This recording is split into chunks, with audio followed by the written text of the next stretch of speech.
Antecedentes de la radio. Los antecedentes más remotos de este medio debemos situarlos a principios del siglo XIX, cuando Alessandro Volta inventa un objeto tan común para todos nosotros como es la pila voltaica, la cual podía producir electricidad. Es a partir de este momento cuando empiezan a construirse los primeros telégrafos, unos aparatos por entonces muy primitivos, pero que fueron evolucionando gracias sobre todo a las aportaciones Samuel Morse. En 1840, Morse introduce dos transformaciones fundamentales en esos rudimentarios telégrafos. Por un lado, para el proceso de identificación de las señales, sustituye las agujas magnéticas que utilizaba su antecesor Henry Cook por una tira de papel. Por otro, crea algo que está todavía vigente, el código Morse, un código que a través de una combinación de puntos y rayas puede transmitir cualquier tipo de mensaje.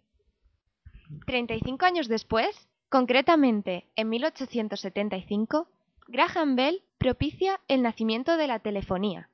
Este inventor consiguió que los sonidos pudieran propagarse a través de un cable. Pero no solo la telegrafía y la telefonía intervinieron en la aparición de la radio, otros fenómenos fueron iguales o más importantes que estos. El descubrimiento y la posterior medición de las ondas electromagnéticas propició la creación del primer receptor de radio. Estas ondas son también llamadas hertzianas, porque la persona que ideó el proceso para medirlas fue Heinrich Hertz en 1887. Sin embargo, hasta la llegada de la telegrafía sin hilos de la mano de Guillermo Marconi, la transmisión era muy limitada. La aportación de Marconi permitió que las señales sonoras pudieran propagarse a lo largo de menos de 20 kilómetros de distancia. Lógicamente, el sistema tenía sus imperfecciones, porque, por ejemplo, este aparato no podía transportar ni palabras ni sonidos musicales. No será hasta ya entrado el siglo XX cuando las aportaciones de Fleming y Fessenden permitirán la transmisión de la voz humana. A partir de este momento se iniciará de verdad la radio que hoy conocemos. No será hasta ya entrado el siglo XX cuando las aportaciones de Fleming y Fessenden permitirán la transmisión de la voz humana. A partir de este momento se iniciará de verdad la radio que hoy conocemos. En 1916 se inaugura la primera emisora en la ciudad de Nueva York, y en el periodo comprendido entre 1914 y 1918, la radio se consolida en este país y en otros importantes estados europeos como Francia y Gran Bretaña.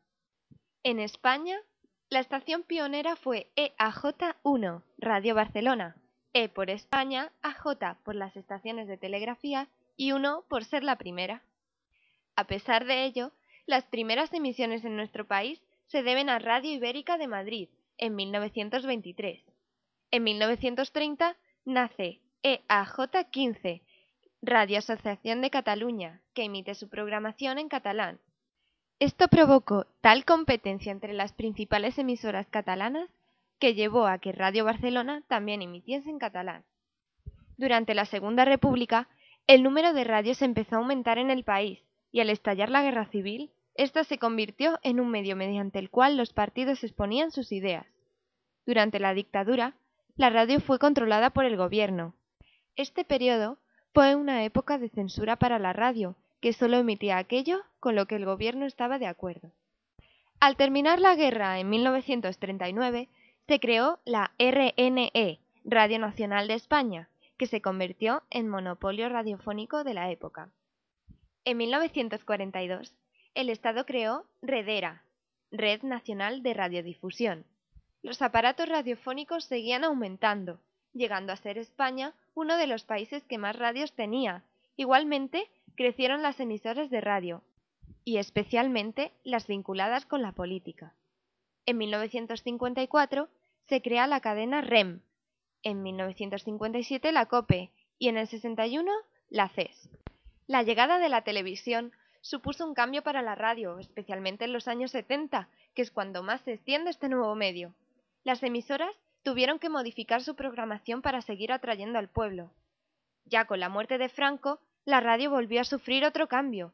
La censura que existía hasta el momento se hizo más dura, pero unos años más tarde se aprobó la libertad de información, lo que supuso el fin del monopolio que ejercía Radio Nacional de España. Desde este momento empezaron a aparecer numerosas cadenas de radio, al igual que aparecerán nuevos programas radiofónicos. En la actualidad, las cadenas transmiten música, charlas, entrevistas, noticias, deportes, programas culturales. La radio es uno de los medios masivos más importantes, además de ser el más ágil e inmediato.